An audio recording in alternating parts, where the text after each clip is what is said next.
Hey, what's going on, guys? This is Leo. I'm going to be doing an update on my thoughts on Ethereum to Bitcoin. Before we go any further, anything I say is not financial advice, all that stuff. Not a certified personal accountant or whatnot. So this is for entertainment purposes only, and educational. So let's go ahead and dig right in. So looking on the big picture here, and what I always like to do whenever I approach any new asset is I always want to start on the biggest time frame and then work my way in, because that gives me context as to what the price action is doing. So going back to the beginning, we're here on the one-day chart on Poloniex. I think what we have here is we have a 1, 2, 3, 4, and a 5 for Ethereum, which would be a one wave in an Elliott wave count. And then we have some sort of I believe this was a WXY. I'd have to go back and count it. It's been a long time since I've counted this corrective structure. But that essentially finished the two, which came back to our 50% retracement. Now we know that the next target for that would be the -236, which would put the Ethereum to Bitcoin valuation around 0.462. So almost half a Bitcoin would be the ETH to BTC ratio. Now, that doesn't necessarily mean that when if a Bitcoin, let's say, is at $100,000, it doesn't necessarily mean that we're going to see a $50,000 Ethereum. If we look at the prior bull market, which was 2017, they actually peaked, I believe it was like a month apart or so. Actually, I can pull that up real quick. Actually, I can just do this. So we can pull up Ethereum to the, let's go on Coinbase, it should work. Auto. Oh, wait, no, that's not what I wanted. I wanted to see Bitcoin. Why did I do that? Okay, so the Bitcoin peak was December 16th. So now if we go back to Ethereum, Poloniex.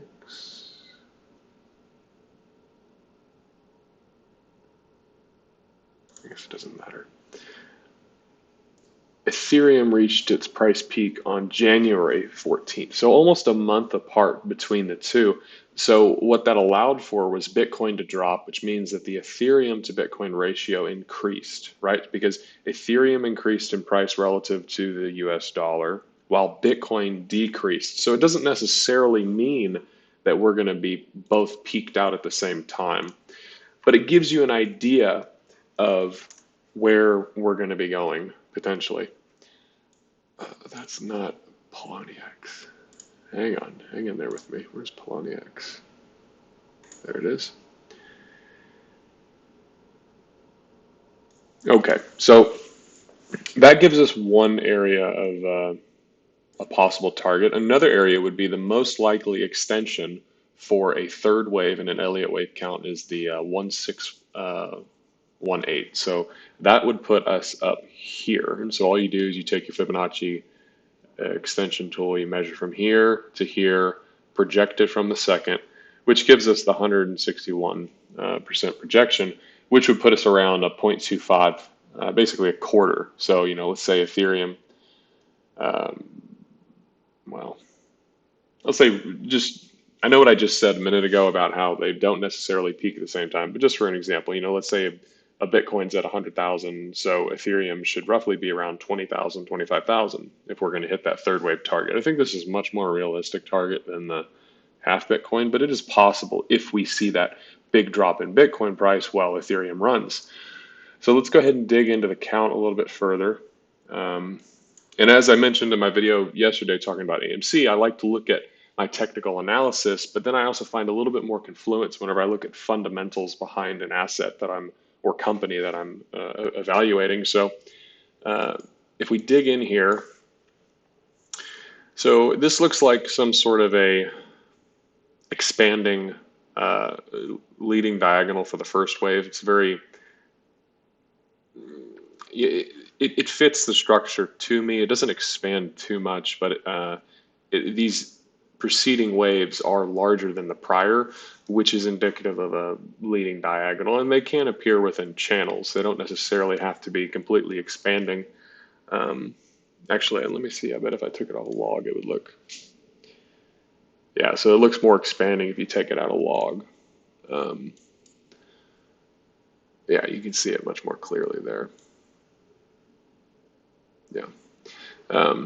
Anyway, so going back to what I was saying, so we have the second wave get put in, and now it would appear that we are on the third wave.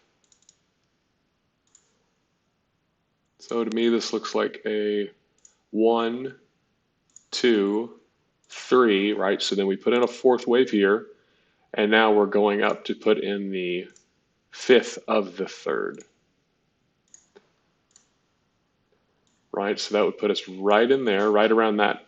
Essentially, 10% of a Bitcoin would be in Ethereum. For this fourth wave, it's very sideways, choppy. We're starting to see an impulse wave coming off here, off the median line. It chopped around that median line. That's one of the rules with Andrew's pitchfork, is that it will often chop around median line. And really, that's what you look for, is you want to see where price action is respecting your pitchforks the most. We see it here a little bit, bouncing around, chopping before moving on. So here, what we're seeing is it's above the EMAs, it's moving beyond the median line. A lot of these things are telling me that, okay, it's very likely that the fourth wave is in and we're going to continue on up. So in combination with, I don't know if y'all have heard, but they just announced that it's very likely that Ethereum 2.0, the merger, will be happening much sooner. I don't believe they gave an exact date yet, but it's going to be happening much sooner than 2022. I believe that, I want to say I heard it was end of this year sometime. So that's very bullish news. Also, we have EIP 1559 going into effect tomorrow, which is going to make Ethereum the first true deflationary asset within crypto. Because of the burn effect, there's not going to be any more Ethereum created. The supply is going to effectively go negative. So we're going to be burning Ethereum every year, which is huge. It's going to drive the value. I can't stress how big EIP 1559 is for going to be driving the value of Ethereum. So I think that it's very likely what we're going to see is a push up in Ethereum relative to Bitcoin towards this 0.1 valuation. Then we'll likely see a fourth wave probably come back into the pitchfork here before continuing on with that trend.